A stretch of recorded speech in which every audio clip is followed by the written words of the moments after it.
Hello ka-vlogs! Birthday nga ni Madam Mars at saka napag-isip-isip namin na magluto ng ihanda para sa kanyang karawan gamit at kanyang pera.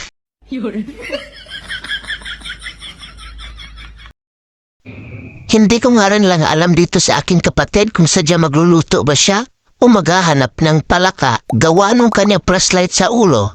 E pagkalaki-laki? Parang mangunguha o maghahanap ng palaka? Ay, nako po.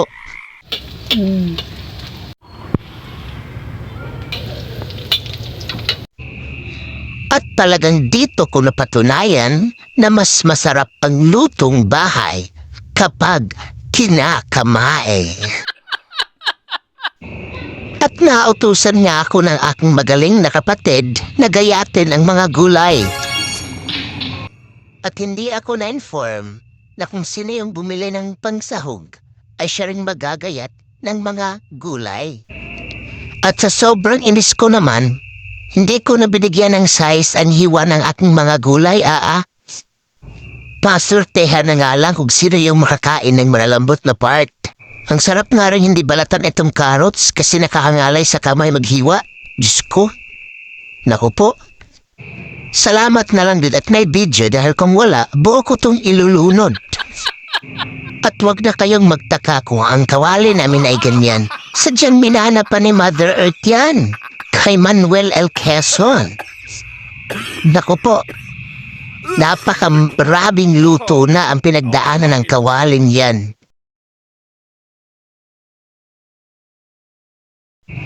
Sa sobrang sarap nga ng luto ng aking kapatid, nung tinikman ko,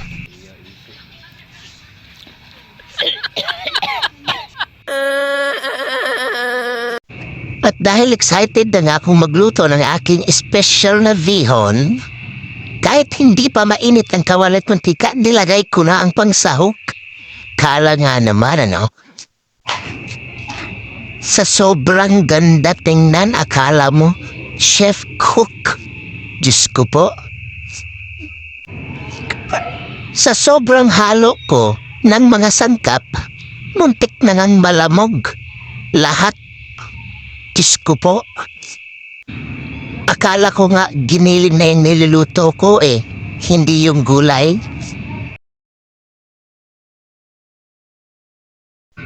At dahil nga ang galing ng aking kapatid magluto ng fried leg, muntik ka na niyang masapawan si Jollibee. At sa sobrang gutom ko na nga, hindi na ako na-inform na may party na pala sa labas. Diyos ko po, minute ko na lang dahil baka maka-copyright pa ako at hindi ko pa ma-upload itong video ko. At sa wakas, picture taking na. Pagkatapos ng picture taking, kainan na. Kaya flex-flex lang muna kahit konti lang ang handa. Importante, malakas ang katawan ng may kaarawan. Sa ulog sa celebrant sa birthday, Lord, panalangin niya sa kining tagsa-tagsa na mo dari ka pamilya, Lord, labi sa katungwa diri, Lord, na makaabot sila diri, Lord, na tagaan mo sila mga mayong pagnawas. Lord, salamat sa kami, Lord, na tagaan sa mo kami protection ug health, Lord, sa mong matagsa ka pamilya, Lord.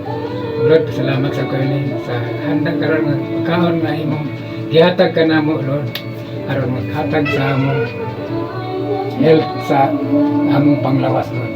Lord, ay posible din na sa imo, Lord. Kining tanan, Lord, among pangayuan ug pasalamatan.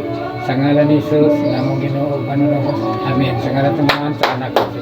Happy birthday to you.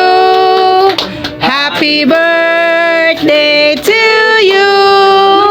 Happy birthday, happy birthday, happy birthday, Silay.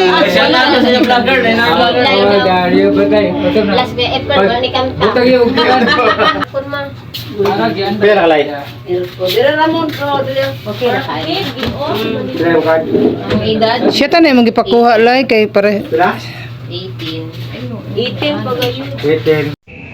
Sadyang dito ko napatunayan na ang baboy, pagkatapos kumain, ay hihilata na lang. Ito yung mga taong kahit anong okasyon sa aming bahay. Everyday present.